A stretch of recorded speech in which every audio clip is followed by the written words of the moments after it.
тышқан күрішке толы банканың ішіне түсіп кетеді. Ол бірден қуанады, өйткені енді оған тамақ іздеудің қажеті жоқ. Оның жалғыз жұмысы ішіп жеу және ұйықтау болады.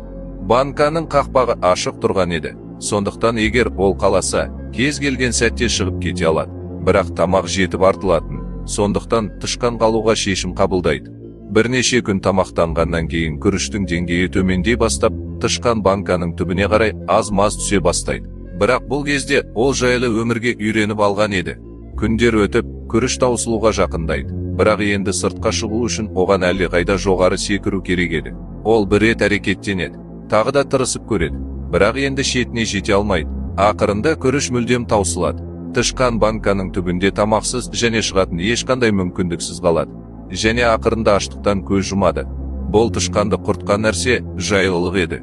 Ол мүмкіндік бар кезде шығып кете алар еді. Бірақ сол сәтте бәрі